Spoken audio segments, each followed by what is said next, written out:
Hello दोस्तों, मैं doctor Chandrashekhar आपके अपने यूट्यूब चैनल शेखर एकेडमी 2.06 में स्वागत करता हूं। दोस्तों, इस चैनल के माध्यम से हम हिंदी साहित्य, UGC net, GRF, UKPSC assistant professor, TGT, PGT lecturer और सभी कॉम्पिटिटिव एग्जाम की बेहतरीन तैयारी करते हैं। यदि आप चैनल पर नए हैं तो चैनल को सब्सक्राइब कर बेल आइकन जरूर प्रेस करें, जिससे कि आने वाली वीडियोज़ की नोटिफिकेशन सबसे पहले आपको मिले। आज की क्लास में हम जयशंकर प्रसाद कलाधर इनकी महत्वपूर्ण रचनाओं को करने वाले हैं, जो परीक्षा की दृष्टि से बहुत ज़्यादा महत्वपूर्ण है। जयशंकर प्रसाद से हमेशा प्रश्न बनते हैं रचनाओं पर। तो चलिए इनकी रचनाओं को करते हैं। इनका समय देखें तो 1889 से लेके 1937 तक, और इनका उपनाम कलाधर जो बहुत ज़्यादा महत्वपूर्ण है। ये कई बार PYQ में आपने देखा होगा, ये पूछा गया है। झरना जो इनकी एक रचना है 1918 की, इसको छायावाद की प्रयोगशाला कहा जाता है। आंसू को मेघदूत और प्रगीतात्मक विरह कविता कहा जाता है। महत्वपूर्ण तथ्य हैं ये कुछ ही। और लहर जो है ये प्रगीतों का संकलन है। चलिए अब इनकी कुछ रचनाओं को देखते हैं। प्रमुख रचनाएं जैसे नाटक हैं, तो नाटकों को देखते हैं। पहला नाटक है सज्जन 1910। फिर कल्याणी परिणय।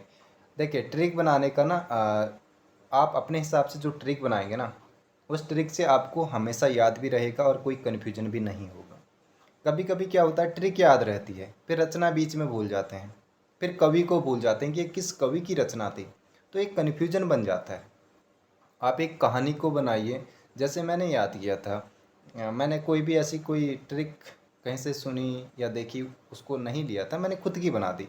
क्योंकि देखिए ना, प्रत्येक व्यक्ति की अपनी अपनी क्षमता है, तो अपनी अपनी क्षमता के अनुसार ही कार्य करना चाहिए।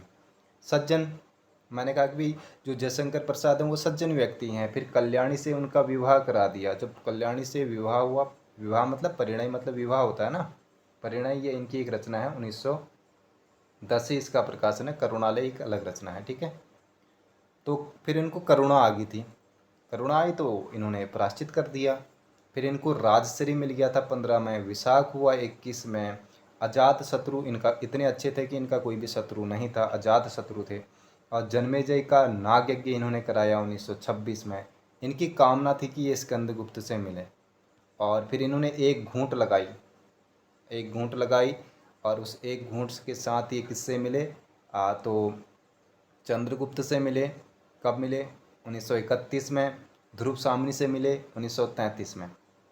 ठीक, आपको इनका जो है रचना समय भी याद करना पड़ेगा। अगर आप एक अच्छे लेवल की एग्ज़ाम की बात कर रहे हैं, जैसे टीचिंग स्तर के, वहाँ पर आपको कालक्रम के अनुसार पूछा जाता है। अगर आप कॉम्पिटिटिव एग्ज़ाम की तैयारी कर रहे हैं तो आपको कुछ रचनाओं के नाम याद होने चाहिए, महत्वपूर्ण रचनाओं के। तो ये तो सारी महत्वपूर्ण ही हैं। अगला है काव्य संग्रह। इनके कुछ काव्य संग्रह हैं, जैसे सबसे पहले उर्वशी। उर्वशी एक दिनकर की भी है, 1961 वाली। उसको 1961 वाली है, 1961 वाली इसको कहते हैं। फिर से वही लिख दिया, रुकिए। 1961 वाली है और इसको चंपू काव्य कहा जाता है, चंपू काव्य कहा जाता है, ठीक है। तो ये उर्वशी वो वाली नहीं है, एक काव्य है, काव्य संग्रह है। तो ये इसका प्रकाशन हुआ 9 में। वन मिलन प्रेमराज 9 में। अयोध्या द्वार 10 में। छोको उत्सव 10 में। कानन कुसुम 12 में। प्रेम पथिक 13 में। महाराणा का महत्व, चित्राधार, आंसू, झरना, लहर। ये तो याद करने की जरूरत ही नहीं पड़ेगी, क्योंकि ये पहले से आप कई बार इनको आप देख चुके हैं, ये तो याद ही रहेंगे।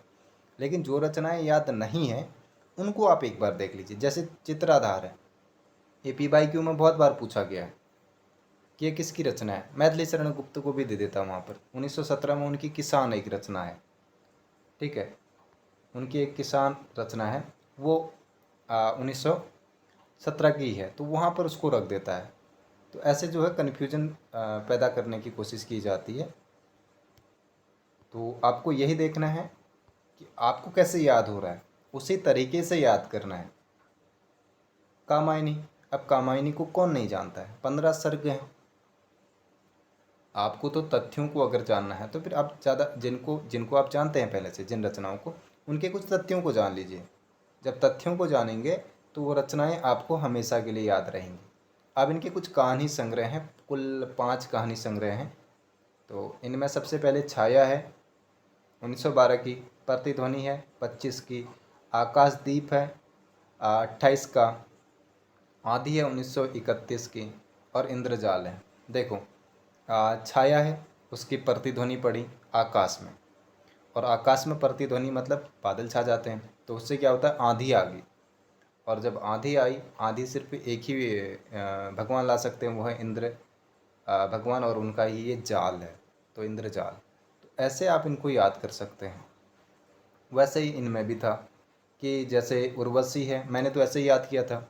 उर्वशी है, वन में मिलन हो रहा था, कि मिलन मतलब तो प्रेमराज फैलेगा ही अगर मिलन हो रहा तो अयोध्या द्वार, अयोध्या से तभी एक किसी ने खबर पहुंचा दी अयोध्या में, तो वहाँ छोको उच्छ्वास की खबर जो है कानन कानू कान प्रेम पथिकों तक पहुंचाई गई। तो इनको महाराणा का महत्व पता चल गया। फिर चित्राधार हुआ, फिर झरना, आंसू, लहर, ये तो फिर इनको तो याद करने की पीछे को कोई ज़रूरत ही नहीं थी, है ना। तो ऐसे भी आप इनको याद कर सकते हैं, जैसे भी आपको सुगम लगे। परीक्षा की दृष्टि से उनको ज़रूर देख लीजिएगा। और अगली कुछ, अगर आपको जितने भी कवि हैं महत्वपूर्ण, उन पर मैंने उनकी रचनाओं को लेकर वीडियो बना दिया है। यदि आपको किसी कवि की रचनाओं को फिर से याद करना है या उनकी रचनाओं को देखना है, तो आप कमेंट करके ज़रूर बताइएगा। तब तक मिलते हैं किसी दूसरे टॉपिक पर, अगली वीडियो पे मिलते हैं।